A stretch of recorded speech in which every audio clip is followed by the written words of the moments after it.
selamat datang di podcast BPJN Sulawesi Tengah bersama saya Puji Ananda. Di episode kali ini kita akan membahas tentang penentuan prioritas program, penanganan dengan dasar survei kondisi yang akurat. Nah, di sini sudah hadir bersama saya narasumber kita, Kepala Seksi KPIJ BPJN Sulawesi Tengah, Ibu Mirayanti STMT. Yuk kita sapa dulu ibunya. Halo Ibu, apa kabar? Halo, alhamdulillah kabar baik. Gimana nih Bu, setelah Lebaran kembali ke aktivitas awal? Lebih semangat lagi dong Bu tentunya kerjanya. Ya, alhamdulillah kemarin dapat cuti. Ya. Kembali 3 hari. Ya. Jadi lumayan bisa refresh lagi, bisa semangat lagi untuk melanjutkan aktivitas di BPJN Sulawesi. Oke. Nah Bu, sebelum kita masuk ke inti pembahasan kita pada hari ini mengenai survei kondisi, mungkin Sobat BPJN Sulawesi Tengah masih banyak nih yang belum tahu atau masih asing dengan apa itu KPIJ dan apa itu seksi KPIJ. Boleh dijelaskan sedikit dong Bu tentang seksi KPIJ beserta tugas dan fungsinya?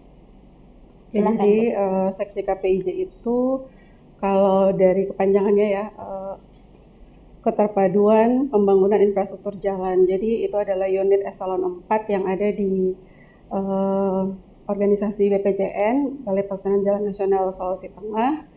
Itu di bawah Kepala Balai selaku pimpinan eselon 3, pimpinan tertinggi di unit Balai Sulteng.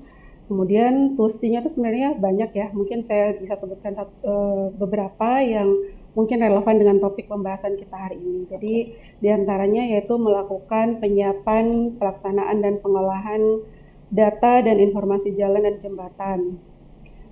Kemudian yang kedua melakukan penyusunan rencana, program dan anggaran pembangunan dan preservasi jalan jembatan, termasuk sistem manajemen keselamatan konstruksi.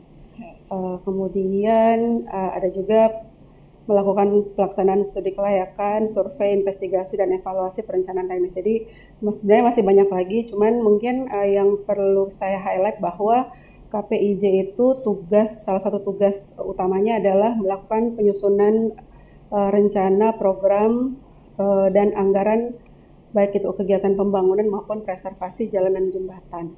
Nanti sejalan juga dengan kenapa kita perlu melakukan kegiatan survei kondisi. Nanti kita akan sambil ngobrol panjang terkait itu ya. Oke, nah Bu, ngomong-ngomong soal survei nih Bu, apa sih Bu itu apa sih yang dimaksud dengan survei kondisi jaringan jalan?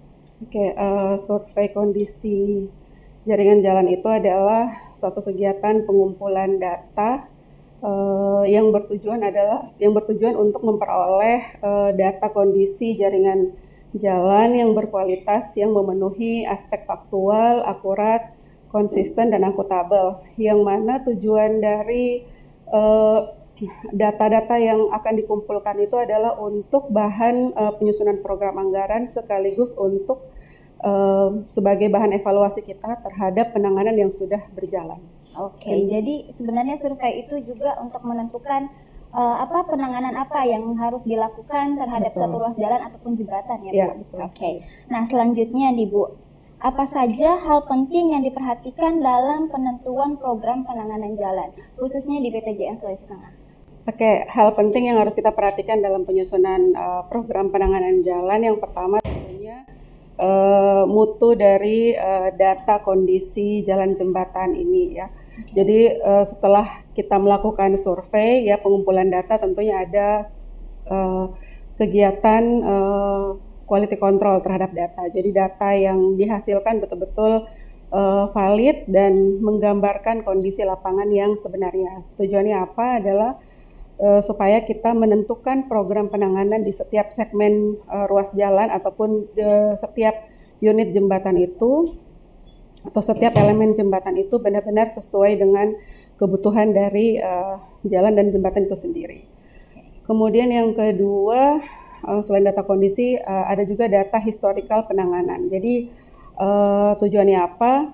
Supaya kita tidak menangani secara tumpang tindih. Jadi jelas data penanganannya itu direkord di sistem database kita supaya kedepannya kita memprogramkan itu tidak di tempat yang sama, sehingga anggaran itu betul-betul sudah tepat dengan sasaran. Oke. Kemudian yang ketiga ada yang disebut dengan target rating kondisi. Jadi setiap sesuai Renstra, jadi setiap 5 tahun itu kita menentukan rating kondisi per tahunnya. Nah, itu akan menjadi acuan kita dalam menentukan penanganan supaya target itu bisa kita realisasikan dalam di akhir tahunnya. Jadi di akhir tahun nanti kita melakukan survei semester 2, kemudian kita hitung rating kondisi. Mudah-mudahan program penanganan yang sudah kita plotkan ke jalan ataupun jembatan itu sudah mencapai target yang sudah kita tentukan. Kemudian ada juga yang disebut dengan constraint, yaitu misalkan ruas-ruas jalan mana yang masuk ke dalam jalur logistik utama, atau ruas-ruas jalan mana yang mendukung kawasan industri, kawasan pariwisata atau kawasan ekonomi khusus. Nah, itu akan menjadi prioritas karena itu akan ruas-ruas tersebut tentunya memiliki dampak yang signifikan terhadap pertumbuhan ekonomi suatu daerah. Kemudian juga ada yang disebut dengan constraint budget atau batasan anggaran. Tentunya kita PBN ini ada keterbatasan, sehingga itu juga akan mempengaruhi output penanganan apa yang akan kita pilih untuk jalan dan jembatan. Dan yang terakhir yaitu strategi pemaketan. Jadi kita perlu menentukan atau memikirkan strategi pemaketan apa yang tepat untuk suatu program penanganan yang kita pilih, apakah melalui skema kontrak single years ataupun multi years. Mungkin itu saja. Oke. Jadi memang ada terbilang banyak ya Bu poin-poin penting yang digunakan untuk penentuan program penanganan jalan ini. Ya. Oke. Nah, selanjutnya nih Bu, seperti yang kita tahu bersama, pembangunan infrastruktur jalan dan jembatan itu membutuhkan dana yang tidak sedikit ya Bu. Nah, boleh dijelaskan sedikit dong Bu, sumber pendanaan untuk infrastruktur jalan dan jembatan khususnya yang ditangani BPJS Sulawesi Tengah itu dari mana? Ya, jadi kalau di tahun ini ya, kita bicara tahun ini, mungkin juga ini akan berjalan sampai dengan tahun depan 2024 di akhir RPJMN kita. Untuk sumber pendanaan itu bisa bersumber dari anggaran rupiah murni. Cuman kan kita tahu itu agak terbatas ya. Jadi memang beberapa tahun ini itu difokuskan hanya untuk kegiatan preservasi saja. Sementara untuk kegiatan-kegiatan pembangunan jalan baru, pelebaran ataupun pembangunan jembatan itu mungkin masih menjadi prioritas yang kesekian gitu. Jadi, nah strateginya adalah untuk kebutuhan-kebutuhan akan penanganan efektif yang memerlukan anggaran yang besar, misalnya untuk menambah konektivitas atau untuk mendukung ruas-ruas yang mendukung kawasan ekonomi prioritas. Itu kita biasanya mengajukan melalui sumber pendanaan lain, misalnya melalui SBSN ataupun dari pinjaman luar negeri. Nah, ini kan kita sejak 2019 kan mengelola anggaran pinjaman luar negeri yang bersumber dari Bank Dunia atau WINDRIP, dan juga ada juga yang bersumber dari loan JICA. Oke. Dari Jepang. Jadi memang di kondisi khusus itu ada menggunakan dana dari, bisa dibilang pihak luar ya Bu ya, pinjaman pihak luar. Betul. Nah, itu tapi tidak semua paket yang bisa kita ajukan, hanya untuk paket-paket yang sifatnya memang bisa memberikan dampak yang sangat signifikan terhadap pertumbuhan ekonomi, atau biasanya kita sebut dengan paket strategis nasional. Nah, itu biasanya kita ajukan melalui sumber pendanaan SBSN ataupun melalui PHLN. Oke. Selanjutnya Bu, apa saja tantangan serta peluang dalam penentuan prioritas penanganan jalan di Sulawesi Tengah ini? tantangan yang berkaitan dengan kondisi geografis ya atau kondisi alam. Jadi beberapa tahun ini kan kita menghadapi keadaan bencana ya, bencana banjir, longsor. Nah, kalau menurut saya itu diakibatkan oleh perubahan tata guna lahan yang sangat dinamis akibat dari eksploitasi hutan. Jadi ada pembukaan lahan untuk kawasan tambang, kemudian ada juga eksploitasi hasil hutan berupa lodging ya untuk pengambilan hasil hutan, kemudian pembangunan smelter untuk kawasan industri itu menyebabkan hilangnya area tangkapan air sehingga ketika intensitas hujan itu tinggi itu dampaknya tentunya kita tahu akan sangat berpotensi untuk terjadi banjir maupun longsor. Nah, ketika bencana ini terjadi, tentunya apa yang sangat berdampak? Yang pertama, putusnya konektivitas. Berdampak pada jembatan mungkin baru-baru ini ya jembatan Buluri itu kemudian amblas, kemudian longsor ya kita tahu kalau terjadi longsor itu bisa menyebabkan terganggunya fungsional jalan. Nah, itu salah satu kendala atau tantangan di Sulawesi Tengah ini. Kemudian kalau kita bicara peluang, sebetulnya masih relate dengan yang tadi ya, pertumbuhan kawasan ekonomi baru berupa kawasan industri. Nah ini selain dia punya sisi negatif, tapi juga menurut saya itu adalah ada sisi yang bisa kita sebut sebagai peluang ya, karena tentunya pertumbuhan kawasan ekonomi baru ini membutuhkan dukungan infrastruktur yang baik ya, terutama dalam bidang transportasi, jalan, jembatan. Jadi untuk supaya kawasan industri yang terbangun ini benar-benar bisa men-trigger ya pertumbuhan ekonomi, infrastrukturnya juga harus mendukung gitu. Jadi ini menjadi peluang bagi BPJN Sulteng untuk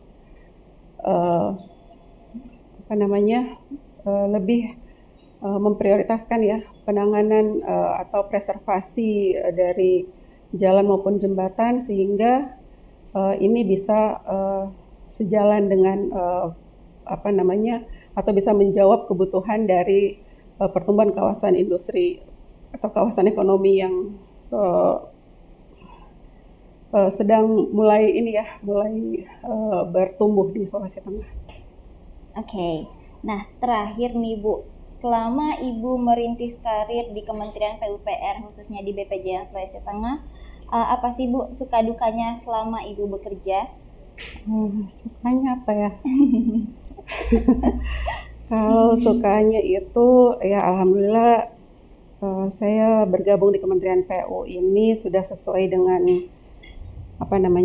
latar belakang akademik ya. Jadi apapun yang saya jalani itu saya enjoy gitu ya, sesuai dengan passion karena dari awal memilih jurusan kuliah kemudian bekerja ini sudah satu jalur lah, sudah satu linear gitu ya Bu sama jurusannya. Inline lah dengan latar belakang pendidikan. Kemudian kalau saya lihat ya, saya menilai bahwa kiprah kita di Kementerian PUPR ini sangat bersentuhan langsung dengan masyarakat. Jadi hasil kerja kita itu benar-benar langsung menjawab apa kebutuhan masyarakat, khususnya di bidang pemenuhan infrastruktur. Jadi saya merasa bahwa pekerjaan kita itu bisa memberikan manfaat langsung ke masyarakat. Nah itu membuat saya senang dengan pekerjaan ini karena bisa memberikan manfaat kepada masyarakat.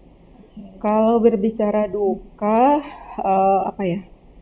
ya alhamdulillah belum ada yang membuat saya berduka cita ya dengan pekerjaan ini. Jadi sejauh ini kalaupun ada hal-hal yang memang kurang mengenakan ya saya menarik dari perspektif itu merupakan konsekuensi dari setiap pilihan ya. Jadi ketika saya memilih untuk berkarir tentu ada hal-hal yang mungkin tidak bisa seimbang ya. Misalkan waktu bersama keluarga mungkin akan banyak yang berkurang gitu, tapi yaitu balik lagi ke bagaimana kita bisa mengatur waktu. Jadi alhamdulillah belum ada dukanya. Belum ada dukanya ya. Ya, semoga tidak ada yang membuat saya berduka. Mungkin kalau bicara tadi kesan ya. Kalau kesannya yang paling berkesan selama saya bekerja itu ketika terjadi gempa ya 2018, itu saya melihat bagaimana gerak cepat PU dalam penanganan bencana. Kemudian solidaritas kita juga ya, beberapa kali kita dari pusat itu sampai terjun langsung ke sini untuk membantu ikut mempercepat proses tanggap darurat. Kemudian bagaimana kemudian kita sampai dengan sekarang ya terus membantu proses recovery dari Sulteng untuk bisa lebih baik lagi ya. Oke. Nah, ini terakhir banget nih Bu, kan tadi terakhir nih Bu, ini terakhir banget. Apa harapan Ibu untuk BPJN Sulawesi Tengah, infrastruktur jalan dan jembatan di BPJN Sulawesi Tengah? Ya, harapan saya semoga kita bisa lebih baik lagi ya kinerja kita, kemudian apapun yang kita kerjakan itu benar-benar bisa langsung dirasakan oleh masyarakat, kita bisa bersinergi dengan instansi-instansi yang lain untuk membangun Sulteng lebih baik. Mungkin itu saja. Oke. Baik, terima kasih Ibu sudah menyempatkan waktunya untuk menjadi narasumber di episode podcast kali ini. Terima kasih banyak Ibu. Nah, itu tadi bincang bersama Kepala Seksi KPIJ BPJN Sulawesi Tengah, Ibu Mirayanti STMT. Selanjutnya ada siapa lagi dan bincang tentang apa lagi? Tonton terus podcast BPJN Sulawesi Tengah.